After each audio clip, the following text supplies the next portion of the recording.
सभी को नमस्कार। आज मैं आप सभी के समक्ष सरदार वल्लभ भाई पटेल, जो भारत के उप प्रधानमंत्री और लौह पुरुष के नाम से जाने जाते हैं, उनके जीवन से संबंधित एक छोटा सा अंश आप सभी को सुनाना चाहती हूँ। तो आप सभी ध्यान से सुनेंगे। सरदार वल्लभ भाई पटेल जी वकील थे और वकालत करते थे। एक बार उनके सामने एक ऐसे व्यक्ति का केस आया जिसके ऊपर फांसी की सजा होनी थी और वो व्यक्ति सही में बेगुनाह था। सरदार वल्लभ भाई पटेल उनकी वकालत करना शुरू करते हैं और उनका केस लड़ना शुरू करते हैं, लेकिन तुरंत उनके गांव से टेलीग्राम आता है कि उनकी पत्नी बहुत बीमार है। अब सरदार वल्लभ भाई पटेल जी गांव जाते हैं और अपनी पत्नी की सेवा में तन मन धन से लग जाते हैं। उसी दौरान फिर से टेलीग्राम आया उनके पास कि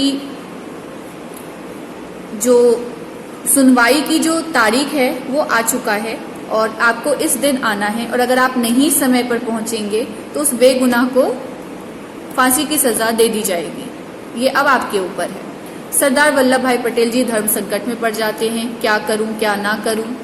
उनकी पत्नी कहते हैं आप शहर जाइए, अपना कर्तव्य का पालन करिए, अपने से भी बड़ा हमारा अपना कर्तव्य होता है तो उसका पालन करिए, आप मेरी चिंता ना करें। सरदार वल्लभ भाई पटेल जी अपनी पत्नी की बात सुनकर वो वहाँ जाते हैं और केस की सुनवाई में लग जाते हैं।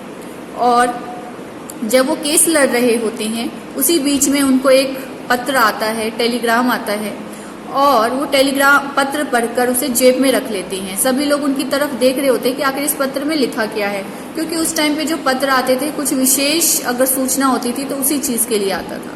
उसके बाद वो केस लड़ना शुरू करते हैं और उस बेगुनाह को फांसी होने से टाल देते हैं। उसके बाद सभी लोग खुश होते हैं, हार्दिक अभिनंदन करते हैं और उसके बाद पूछते हैं भाई साहब ये तो बताइए वो पत्र किस लिए था। तो उन्होंने सबके सामने उस पत्र को खोला और उन्होंने कहा मेरी पत्नी का देहांत हो गया है। सभी लोग आश्चर्यचकित हो जाते हैं कि पत्नी के देहांत का नाम सुन के बाद भी सरदार वल्लभ भाई पटेल जी अपने कर्तव्य का पालन कर रहे थे।